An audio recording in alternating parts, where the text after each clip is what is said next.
All right. Let's see. Next one here is 170. Is that what we said we would do here? Yeah. So here we're playing the blame game, right? This is like our early ancestors, right? Especially for who we're talking about here. Yeah.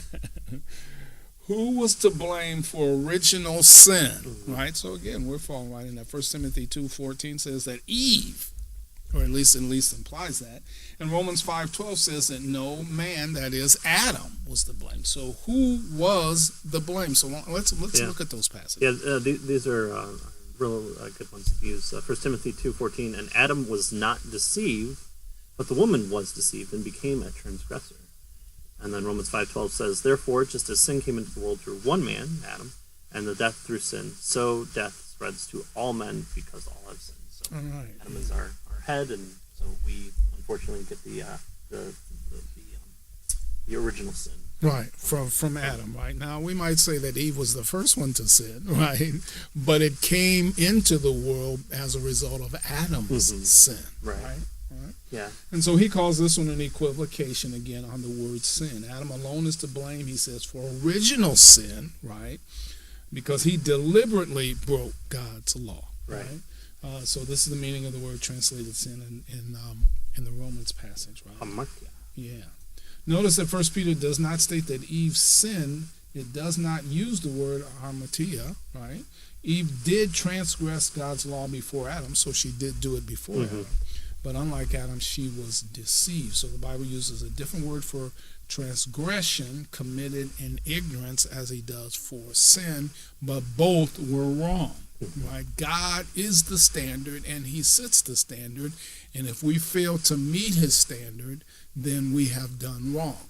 Right? That's the idea here. So even though it says Eve transgressed, that is, she did not meet the standard that God had set.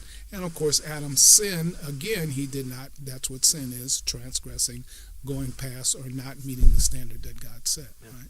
We always think, too, that Adam was far off and Eve was just by herself when the serpent approached.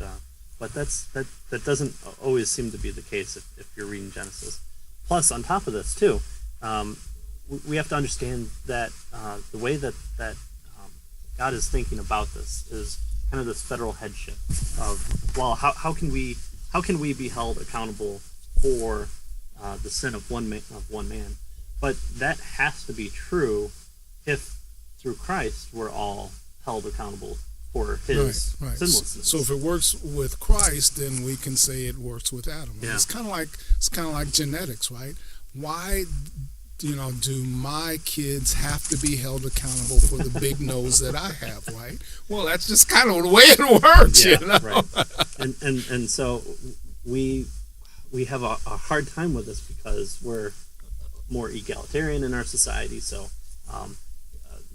we don't really think about this. But at the same time, too, up until probably a little bit after women's suffrage, the idea that people who voted in this country, that held property and had all these things, voted for the household.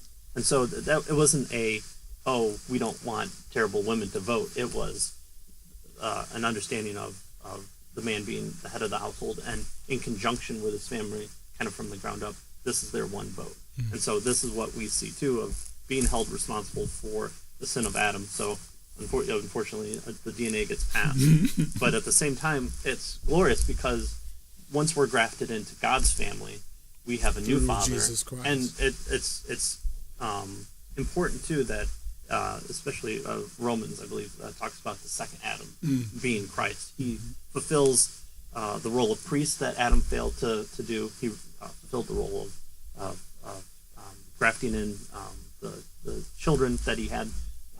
Adam was physical. Jesus were spiritually created.